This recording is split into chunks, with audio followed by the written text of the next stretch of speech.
गुरु ब्रह्मा गुरु विष्णु गुरुदेवो महेश्वरा, गुरु साक्षात पर ब्रह्म, तस्मै श्री गुरुवे नमः।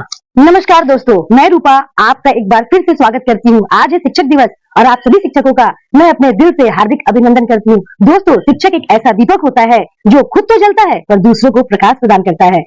आज मैं आपको एक ऐसे ही शिक्षक के बारे में बताऊंगी जिन्होंने भारतवर्ष की रूपरेखा ही बदल दी है।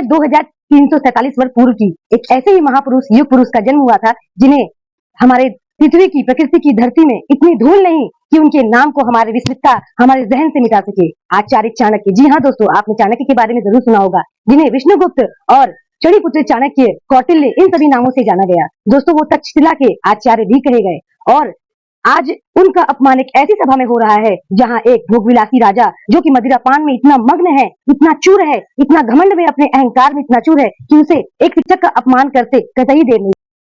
दोस्तों, जो युग पुरुष और महापुरुष होते हैं उन्हें भविष्य में आने वाली विपदाओं और परिस्थितियों का आकलन पहले ही हो जाता है। उसी प्रकार चाणक्य भी आने वाली परिस्थितियों को भाप चुके थे। उन्हें यह पता चल चुका था कि महान सिकंदर, जिसे अलक्षेंद्र भी कहा जा रहा था, उसने भारत की सीमाओं पर आक्रमण कर दिया है और आधे भारतवर्ष को अपने कब्जे में कर लिया है और बड़ी तेजी से भारत की सीमाओं को पार करके आगे बढ़ रहा है। उसने गांधार को भी जीत लिया था और बहुत से ऐसे लोग उससे मिल गए थे और अंदर के रास्ते को उसे प्रदान कर चुके थे। इस प्रार्थना को लेकर वह साम्राज्य जो कि सबसे मजबूत और शक्तिशाली था, जो कि मगध कहा गया, चाणक्य मगध के सम्राट धनानंद के पास पहुंचते हैं अपनी प्रार्थना को लेकर और धनानंद को अपनी भोग विलासिता में यह हस्तक्षेप बिल्कुल भी अच्छा नहीं लगता है और वह महान आचार्य चाणक्य का अपमान कर बैठते हैं। अपने सुरक्षा कर्मियों को यह आदेश देता है धनानंद कि इस ब्राह्मण को अपने ज्ञान और अपनी प्रतिष्ठा पर बड़ा गर्व है, इसकी शिखाओं को पकड़कर मगध के सीमा से धक्के मारकर बाहर निकाल दो।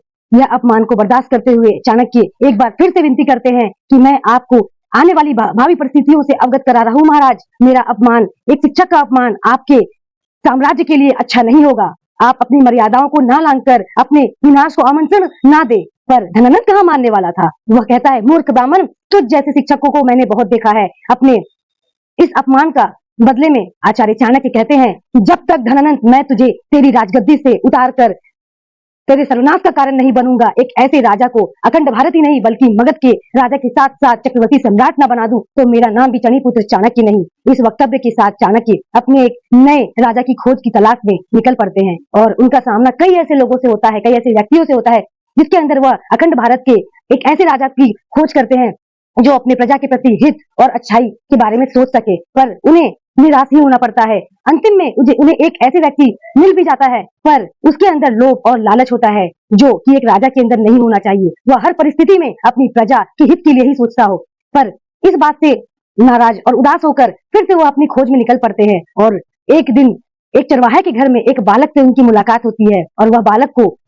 परीक्षा लेते लेते चाणक्य एक ऐसे चक्रवर्ती सम्राट के रूप में भारत के लिए प्रस्तुत करते हैं जो कि चंद्रगुप्त मौर्य के नाम से विख्यात हुआ और चंद्रगुप्त मौर्य की वंश की स्थापना चाणक्य के द्वारा रखी गई। दोस्तों, कहा जाता है कि धनानंद के पूरे वंश की खात्मा करने के बाद चंद्रगुप्त मौर्य चंद्रगुप्त चक्रवर्ती सम्राट बनकर अपने प्रजा के हित के लिए हमेशा हमेशा इतिहास के पन्नों में दर्ज हो गया। तो जिस प्रकार चाणक्य ने चंद्रगुप्त को तराश कर एक बालक से एक चक्रवर्ती सम्राट बना दिया, उसी तरह हमारे शिक्षक का भी हमारे जीवन में इतना ही महत्व होता है।